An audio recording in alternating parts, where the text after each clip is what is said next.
हा ह्या झेडगे झेडगे वस्ती ना जेडगे हा जेडगे जहाजाचा का झाबल्याचा हा म्हणजे जगाचा जगाचा हा तर आपली मुंबई ते पंढरपूर दिंडी या जेडगे वस्तीजवळ आलेली आहे. इथून 5 ते 7 किलोमीटर अंतरावर नाथपुत्यामध्ये आपलं दहिगाव आहे, काळे वस्ती. तिथं आता आमची ही दिंडी जाणार जेवण करून. आणि ह्या निसर्गाच्या सानिध्यामध्ये इतकं मला समाधान वाटतंय. आम्ही आहे मुंबईची माणसं, कुंबडीच्या खोरड्यात राहण्यासारखी. आम्हाला ही अशी हवा आम्हाला वाटतं गच्चीव गेल्यावर मिळेल, पण इकडे गच्चीव जायची काही गरज नाही. जाग्यावर आपली हवा आहे. आणि हे आपले येडगे माऊली आहेत, माऊली रामकृष्ण हरी. आणि ह्यांच्या हातात ही कुऱ्हाड आहे. आता ह्यांनी मेंढरं कुठं सुटली चरायला, आणि आता ते बरोबर तुमच्या आवाजानं कुठं जरी असली मेंढरं तर येणार येणार धनी आला म्हणून. हो येते मालक आला चला. तो खूप छान सगळ्या लेकरांची झोप लागलेली आहे. आमच्या सपनात आणि फार चांगलं जेवणाची सोय केलेली आहे. धन्यवाद माऊली. त्याचप्रमाणे आमची ही निकिता ताई कुठे? अरे वा वा वा.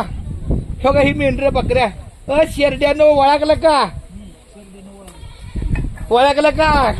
मी तुमचा काका. हे माझ्या बाळा रामकृष्ण हरी म्हण. रामकृष्ण हरी. ही आमची निकिता ताई आहे, ही बारकी ताई आहे, ही श्रद्धा ताई. ध्यानात ठेवलं. असं जो कालवा करणार आहे ना त्याला बोलायचं पुढच्या वर्षी पण यायचं इथं. आणि आमची पूजा ताई कुठे आहे?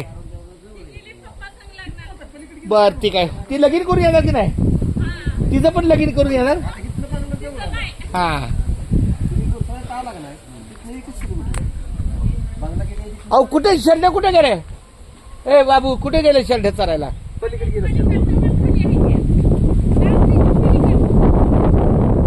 हा मग जातो की तात्या जवळ.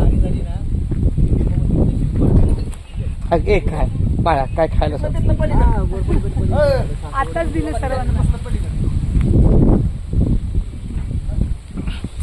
एक नंबरचा निसर्ग परिसर.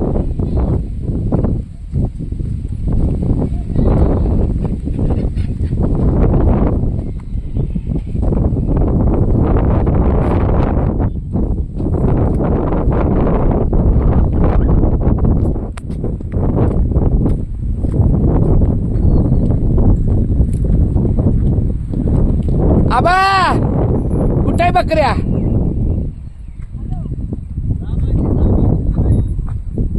चालतंय चला.